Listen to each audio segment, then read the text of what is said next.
That's right, Willz and Trillz here on OneNation. Andy Petrillo, Jordan Wilson. It's been a while since we've done a show together, my friend. You. I've missed you too. We've been busy. Well, actually, I saw you. I missed you here. It's different here on the Mondays. It is. It hits a little different. It does. But for good reason. We've been off the show. Adam Jenkins has been filling in a little bit. Gareth Wheeler's been filling in. So, you know, we're teammates here. We prop each other up, but we've been busy. And in particular, Jordan, we've talked about this on One Soccer today. You got married, my friend. Let's show a photo of that. Look how pretty that is. That was when your woman, Shaquelle, by the way, is an exceptional dancer and did this performance for you, like a really cool hip-hoppy performance. It's a knockout. Yes, I loved it. And then it was kind of a God-filled church moment as well, so I just didn't want to really lean into it. So my hands went up and I said, remember your mother, grandmother, and all your 5 aunts are there. My family's huge, by the way. But, Powerful women. Just ready in to your cuss family. me and slap me. So I just made sure, even though she was my wife, I was just yeah, we'll wait till later. I'm not gonna grind back. Yeah. I was respectful. Yeah. But let's talk about your travels because it's been busy travel. But if you know Trillz, you love track and field. I do. You love athletics. Yeah? So you got to cover it. You're in Budapest. Talk to me about it. Oh my goodness, to see the incredible athletes. Marcel Jacobs is one of my favorite. You would not know it by the look on my face that I was really, really, really happy to be in Budapest covering track and field. Noah Lyles, Shelly-Ann Fraser-Price. I'm just gonna keep talking about great people. Okay, I've mentioned this before. I don't like crowds, period. That's why I typically stay away from parades. Back up. Respect some personal space. But I'm a little person, I'm a wee person, and I don't like the fact that I'm at armpit level, the majority of humans. And that was the perfect example.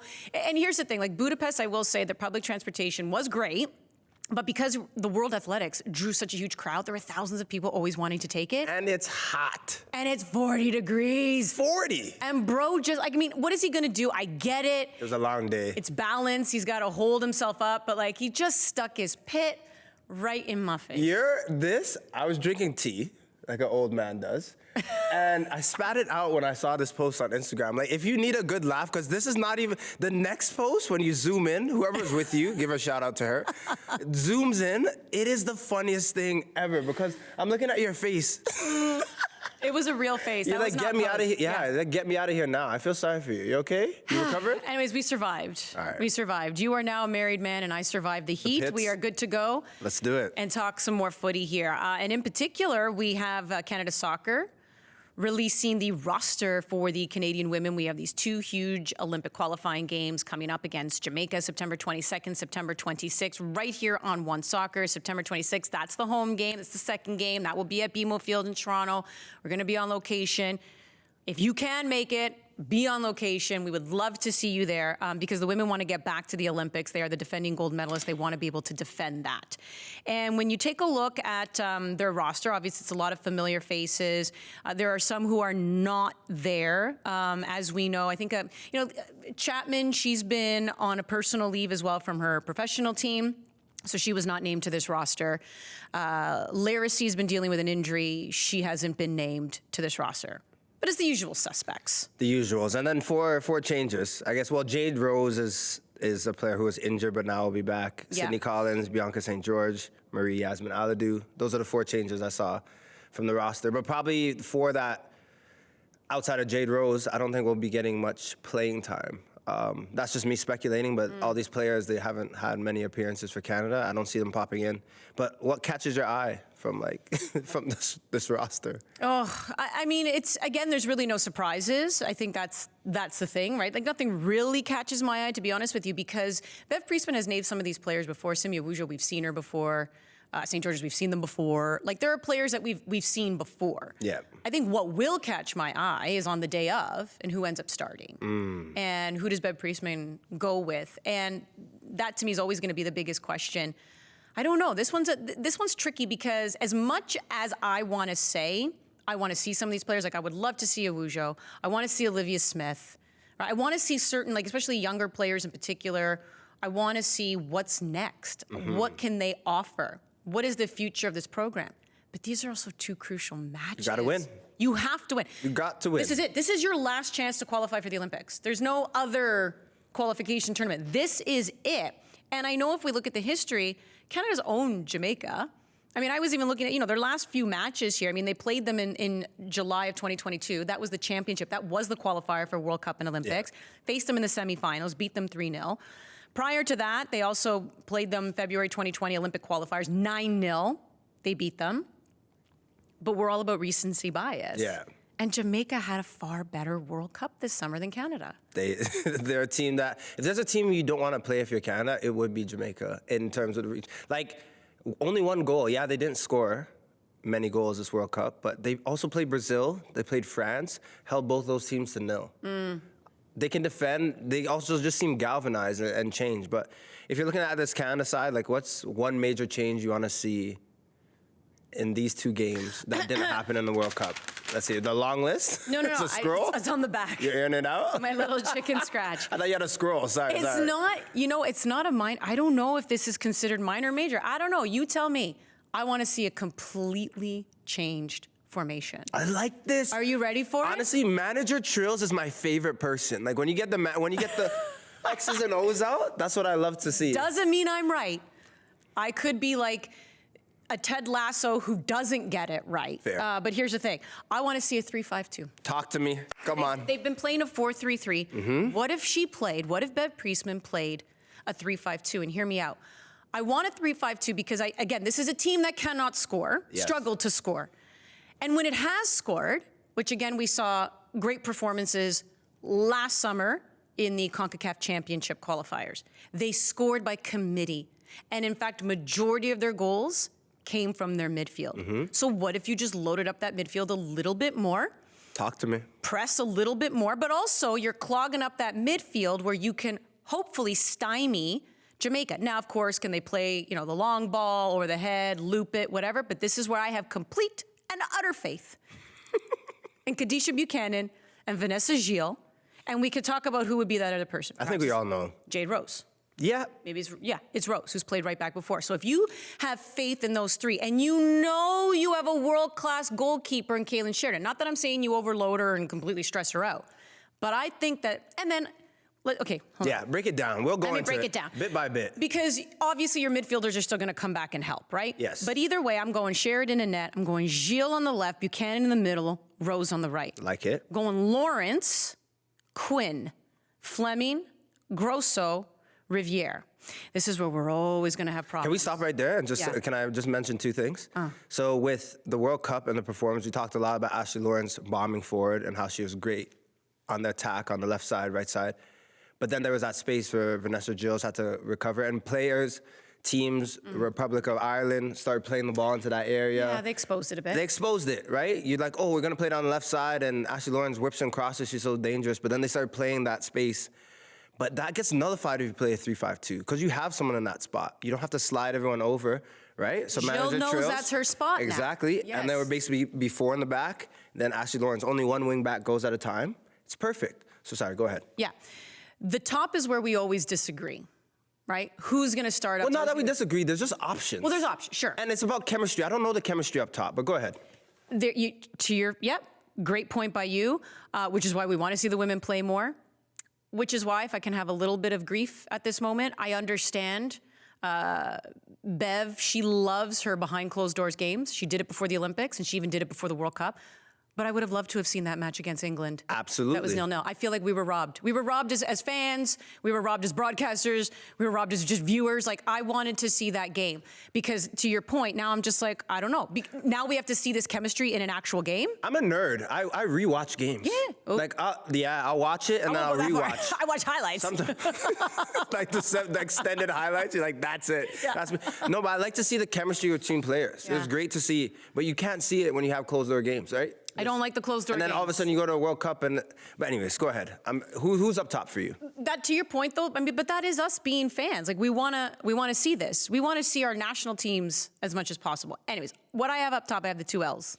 I have Leon and I have Lacasse. Okay, so we gotta talk about Cloe Lacasse because I think there's one player in the World Cup that everyone wants to see more of. Fans, the footy called fans. for it. We wanted to see Lacasse, and we didn't see her. But I think now, especially that move to Arsenal, playing well, got to throw her in the mix. Too Where bad is she they're going to booted play? out of Champions League now. That's too bad. Anyways, but still, it's an incredible environment to be a part of. Absolutely. It's her best level that she's played at. So I think she has to start. Who's up top with her? I don't know. Handsome Oliver Platt said Prince could be she's great back to the goal. She has speed. But it's just about that chemistry. You don't really know. Heidema, is she in the mix? Is she coming off the bench? Like, how do you feel about that? Well, sure.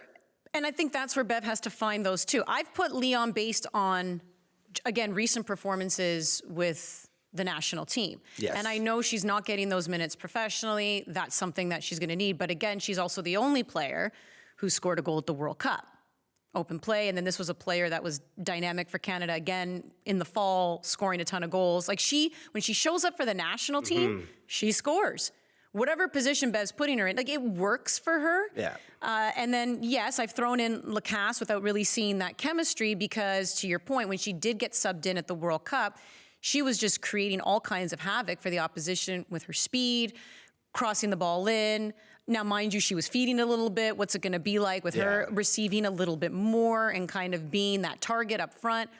Either way, this team, like I said, is having difficulty scoring. Yes. I want to see a 3-5-2. Just give it a shot. And Just I'm give with it a you. go. And it's not because you're the big sis and I'm low-key scared of you. I actually just think that they got to shake it up. So this is our opinion. What do you think Bev will do? You think she's going to go to her tried and true? She's going to rely on the veterans that she's been relying on? When you look at the roster, you're not really changing much. You could basically say the middle three, unless you throw like a Simi Awujo in there. She has a great frame. She has a good presence, Tall, but she's yeah, still she's young. tall, yeah. Like, is she throwing her in the mix, or are you going to go at the midfield of Quinn, Grosso, Fleming? That's probably what's going to happen, most likely. What do you think Bev's doing? Is she throwing something different in there? Do you I'm just throwing. I don't know either. I'm looking at the. I tried. I was like, oh, okay, what's the 4? What's the 4-3-3? What would you do? And really, when I look at the Women's World Cup, Canada, as much as I want to say, oh, this was a great, it was stale. It was stale. You ever had a stale bag of chips? And you get excited for the salt and vinegar chips, whatever you like, and you bite into it and it's stale. You're like, man, this has been in the cupboard for 2 months. It's stale. I want a performance, win or lose, draw. I want a performance coming out where these players are saying we want to be here and they show it. Yeah. And I just don't know how Bev is going to do that and mix it up and switch it because the squad is essentially the same. And that's why I said, and it's tough because, I mean, Olivia Smith, she came on in the Australia game. They're already done. They're out. She's 18 years of age. But to your point, like, how can Bev in some ways lean on younger players who haven't really been in these types of high pressure situations before? There's still a good chance she could start Christine Sinclair. Yeah. Maybe she wants her again as that, maybe it's a pure number 10 or it's a false 9 and feeding somebody else up front. Like she might still go 4-3-3, right? And a little bit more of that diamond in that midfield with Sinclair a little higher up. Again, but to your point, we've seen that before and it hasn't worked. And I think we can't underestimate how much of a loss still it is without Janine Becky. Yes. Like Janine Becky on that right wing, there's been video of her running, kicking a ball, which is fantastic. But that means nothing for these 2 games. She still won't be available. And then with Janine as well, you can kind of tinker with formations. Yeah. Because you can play so many different spots well. Yeah. When you're looking at Bev Priestman, this is make or break, in my opinion, in terms of if you don't qualify for the World Cup, we talk about this all the time with managers. Maybe it's a 4-year window, but it's always about what have you done for your club or your country lately. You can't go off of past stuff. You have to go on, are you the person to get the team where they need to go right now? This is make or break. Do you think that she's feeling pressure? And do you think that the players are feeling pressure right now going into these 2 games? 100%. The players, of course, are going to feel pressure because you don't want to be the defending Olympic champions and now you're in this other qualifier to get in. And yes, Jamaica's had a good World Cup. And, you know, they advanced out of the group stage for the first time in their career. To your point, even though Jamaica didn't score a lot of goals, there were only 3 teams in the group stage that did not concede. Jamaica was one of them. So they're tough to break down, too. So I think there's just pressure no matter what because you are the target. Yes. You're the champions. And there's a good chance that you may not be going now. Sure, they feel that, but they're also, these are professional soccer players. These are soccer players who have represented their country. You know, you would hope that they're able to compartmentalize their feelings and go out on the pitch and get the job done. Same with Bev Priestman. This is an Olympic winning coach, but I do think that with success of your national teams, the expectations just rise. And you could say it's unfair because we know that the world of sport is not linear. Just because you won one year doesn't mean you're going to win another year. But here's the thing. Fans now expect at least consistency. So if Bev can't get something right that puts this team in the best possible position to succeed, win, and qualify, of course, if you're Canada Soccer, you have to look and wonder if this is going to be your manager moving forward. You have to. You have to. You really do. And I think, you know, we'll continue to obviously have this conversation on the men's side, as they're still looking for now a manager. Mauro Biello is an interim manager. But we have to have those conversations on the women's side. And right away, I can probably name off quite a few women, former players who have been successful managers. Yes. Who could take that job. So if you're Canada Soccer, you know you have qualified people there. Yeah. But that's also, as a fan and as broadcasters, this is what we love to talk about. It's a good thing. Obviously, as managers, you don't like looking over your shoulder, but that's the world of sport, and that's how you take the sport to the next level in your country. So I do think there's a lot of pressure on her. Yeah, this will make a break for her. This is a huge moment, these 2 games. She has to put her best foot forward, and then just get the players to play for her. That's going to be huge. Okay, so there's a few things in life, I'll say 3, that I love, okay? My mother's cooking, specifically her oxtail, bedtime. Nothing beats that nice Z's. And then your hot seat comes in 3rd place. Oh. Bronze medal. So talk to me a little, and the picture, by the way. We haven't seen the devil's horns in a while. Talk to me, who is on your hot seat heading into this international window? So my hot seat's gonna be a little boring. It's kind of what we talked about right now. Really boring. It's always spicy. Is it, what, did we have to take that full frame, by the way? They're not there. They're not really there. Just I'm always so you looking know. at your forehead. I'm like, then it goes like on a single shot. No, I have these little baby hairs that once in a while when I wake up in the morning, they do curl this way. Those are the horns. And when I was younger and I used to, you know, come down for breakfast, my dad would say it all the time. He's like, I knew it. I knew you really had horns. That's great. Like, no, Dad. My hot seat's pretty simple, and it's Bev Priestman's on this hot seat because she needs to get the best out of her players. And what if it's the same old and they don't win? To your point, what if it's the same old formation? What if it's the same old combination of players and you're just kind of yelling at a brick wall and nothing's happening?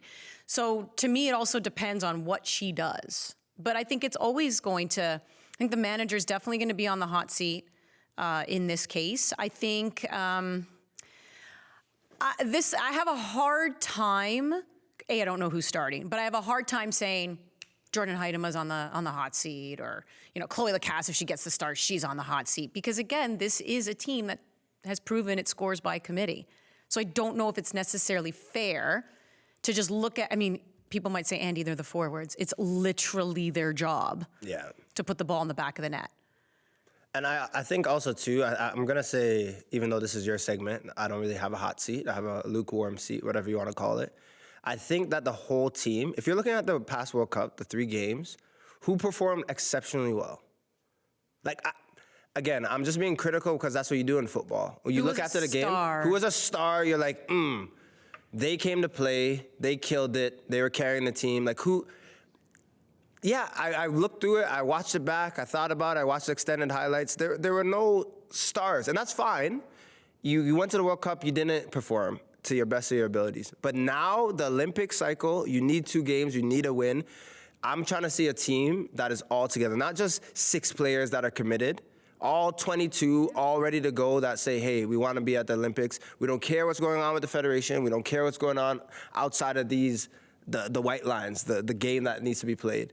So the team's on a hot seat for sure, and I just want to see people step up. It can't just be Sinclair trying to lead the lines and other people catching up. Everyone has to be motivated, from the youngest to the oldest, to the ones that are just there for the first time, to the ones that have been there for a long time. Everyone has to be committed and on the same page. Yeah, no, it's a valid point. That's the big question everyone has, is can they stay focused? Can they just, you know, focus on the task at hand more than anything else? I'll throw in another one that has nothing to do with Canada Soccer and the national teams, but hot seat and Bye, boy, bye. Luis Rubiales is gone as the president of the Spanish Soccer Federation. As we know, everything that's been going on with that. We've been talking about it on One Soccer today. And the manager has already been, let go. Rubiales under pressure and now continues to be under investigation, has resigned. So I really hope they can turn things around and get it right with the Spanish Federation, and I hope that it can also be a beacon of light for other federations for women. To clean up their act. Clean it up, for the love of. And I'll say this, because I know there are a lot of people that want more positive stories in the women's game, and trust me, there are so many. And maybe they're like, wow, are we talking about... Think of it this way. How sad that for so many years, these types of actions were allowed to happen in the shadows. They're now coming to light. Think about that. Think about what the players have had to go through. Clean up the garbage. Let's go. We're all janitors now. We're cleaning it up. Get out. So, bye. Let's talk about the Canadian Premier League. It's crunch time. What a weekend it was. We are. This is crunch time. I'm really excited for the finals that are going to happen, end of October, the whole playoffs that are going to happen. But who will be a playoff team is what we have to ask. Let's look at the results here. So you have York United lost 3-1 to Valor. Pacific Halifax 1-1. Forge Cavalry 0-0. This is the rivalry we always want to see. But I really wanted to see way more goals. Vancouver 2-1 over Ottawa. So let's talk about the 0-0 draw between Cavalry and Forge. Did the control of this match by Cavalry lead you to believe that the balance of power is in fact shifting to the Calgary side from the Hamilton side? Are they like the Highlander, right? Where like, this is so morbid. Why did I go there? Or you chop the guy's head off and then you just absorb all of his strength and energy. Is Cavalry doing that to Forge right now? That was dark. I know. Wow, very dark. Sorry, I'll keep going. I will say this season, Cavalry looks like the best team. They haven't lost to Forge this season. They've gone to Tim Hortons Field and done well. This past weekend, they put on their big boy pants. I thought they bossed the majority of the game. They seemed comfortable. You had Forge defending in their own half, 40 yards from their goal, just basically not wanting to concede. It was very strange looking from Bobby. I understand it. If you don't feel comfortable going forward, defend what you have and take a tie. If you're Forge, take the point, for sure. Cavalry as well, they got to a point in the game where both teams were, you saw Forge going forward a bit, but Cavalry was like, you know what, we take a point here, we're fine, we're still rolling forward. We haven't been beaten in a while. So I don't want to give them that pressure, but they're looking like they could do it. I know Gareth Wheeler, homeboy, said it's over. It's over. He did Vince Carter, it's over before the biggest game of the season. But now that they tied, he was telling me as well. He's like, I said this because I didn't think they were going to lose. I was saying it was over before this match. And it's looking really good for them. But we know also with Cavalry that when it comes to that last match or those moments, they could drop the ball. I hope that's not the case. I don't think that's the case. I think they're a new team. I think they're stronger mentally. I think they have a better system, better artillery ready to go. So yeah, they're the better team. They're the better side. It has shifted for sure. Is Tommy Wilden Jr., Trillz, still on your hot seat, even though they're winning 4 games left? And it looks like it won't be the North Star Shield, I don't believe, but they're going to be regular season champions, potentially. But you know what my hot seat is. How about this? If they do, in fact... Maybe I forgot. I was like, just clarify. My hot seat has always been, what are you going to do in the playoffs? And can you win the North Star Shield? But Tommy Wilden Jr. has said... I don't care what Tommy Wilden Jr. said. No, I care. He's like, we really care about the season, which is true. That's like, you're better for a long period of time. Maybe the playoffs you choke, but if they choke in the playoffs, it doesn't matter if they win, if they come in first. In my opinion, they already have a spot. So it's like... Do you play to win the game, or do you play to go, well, we did this, so isn't that great? Well, I think when we go way back, again, don't bite off my head, you did the whole chopping off heads and stuff. I'm very nervous to ask. But you said they haven't won anything. So, but if they win the league, then he would no longer be on the hot seat, no? Well, it would become, to your description, they're lukewarm. Okay, fair. So yes, because now you have won something, which, by the way, I will say they have technically won before. Yes. That first season, I think, was it spring, summer, or was it summer? Fall, spring. whatever the two, what were they again? Somebody else. Spring and summer. There we go. I'm getting some help from the control room. I forgot what they were called. It was 5 years ago. I can't even remember last week. But they won the spring title. They won the summer title. Technically, they won the whole thing. But it was league one of, or year one of the league. And, you know, so technically they've won it. But yes, I get it. It's completely different now. The format's different now. And to your point, it matters because you earn that spot. Yes. Into the Champions League tournament. So that is a really big deal. So yes, I think that's going to be great. So when we talk about lukewarm, I want to see North Star Shield. I like it. Yeah. We talk about lukewarm. That's got to be Forge. Even though I'm not counting them out in terms of playoffs and the run that they could make, they could still kick it into gear. I'm not going to do Adam Jenkins and call them a tier 2 team and say that they'll finish 4th or 5th or whatever he was saying. I think they could still pull it off in the end. But the biggest reason why I'm calling them lukewarm is just look at this list right here. You have Terran Campbell and Passios. Terran Campbell has 10 goals. Passios has 7 for the season, which is good for 2 number 9s or a winger. The next highest goal scorer for them is Kyle Becker. Jordan Hamilton with 3. Both of them, Becker and Jordan Hamilton, have 3. Chouanier have 2. Borges has 1. Chouanier had 8 last season. Borges had 7 last season. I know there's been a bit of, they've been injured here and there, and they haven't been firing with all cylinders or from all cylinders. But the goal scoring, it's just been lacking a little bit from Forge. And you're going into these last games and you need players to step up. And you watch when they played against Calvary.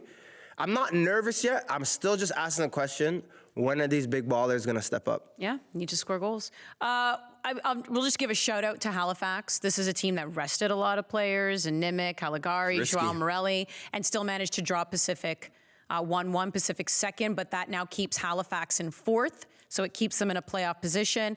Your former team, we keep saying that, York United, they were, momentum was on their side. And they need to play like it's a final every single game down the stretch here if they want to finish top 5. They end up getting, was it 2 red cards? 2 red cards. What happened? They were down 3-0. 3-1, they end up losing to Valor. What happened? They just needed to. Did they lose their cool? Well, they play great away from home. And we said on OST, we said on One Soccer today, that they need to be villains at home. Find some way, get pissed off. Find some way to be like, oh, my mom's talking about me in the stands. Like, find some way to be upset and go out and play. They came out flat. I know they're going to talk about it wasn't a red card. I know they're going to say other things about other details of the game. The referee wasn't great. But look, let's not miss the point as well. You came out flat in a game where you should beat Valor. You should beat them at home. They're 7th. They haven't had a great season. Valor don't win on the road. You have to go and beat them. And you came out flat. Now with this York side, it's not over. Atletico Ottawa did them a huge favor by not really showing up against Vancouver FC and losing that game. So it's still very close. But still figuring out a way to get over the line and winning games is a huge issue. And they have to do it. They don't have 4 games. They have 3 at home. They have to find a way to be successful. Let's give some love to 18-year-old James Cameron's last-minute winner for Vancouver. And what did you call it? It was the Titanic celebration? So it's just, there's a lot going on. His name is James Cameron. But then Jack and Rose, Titanic, I was remiss. I immediately when he did this, and he did a little spirit fingers as well. Just like, come on, baby. Scored a nice little tap in, came out to him perfectly. He honestly, he busted his backside to get into that position to tap the ball in. So I will say that. He sprinted 30 yards, get into that position when it's cut back. It was saved by Nate Ingham. Puts it into 2-1. Runs over to the side, he went like this, and immediately I was, I'm flying, Jack. I'm flying. Great movie. I put it on sometimes just for the feels. And let's talk about quickly when we talk about Jack and Rose. How is there not enough room on the door frame for my boy Jack? Why did Jack have to freeze to death? Listen, Rose is selfish. She is a ruthless woman. Selfish. She took the diamond from the fiance. I read that though. Okay. I read it. Respect. Then she's like, I'll play you along, Jack, but when we're in the water, there ain't no room for you. I have to survive. Bye-bye. He was like, ruthless. Like that in the water, man, it hurts me. It still hurts me right now. I'm getting upset. You know what that tells you? In the end, it's the woman standing. Look at this. Don't ever forget that. My wife's gonna leave me in the freezing water. Hey, and shout out, by the way, to Harry Kane and the Skechers deal. As someone who owns a lot of Skechers shoes, You're a Skechers girl? Am I actually gonna go out and buy Skecher boots now? Yes. Yes, I am. Don't do it. I'm gonna do it. Harry Kane scoring goals. Willz and Trillz, OneNation. Peace.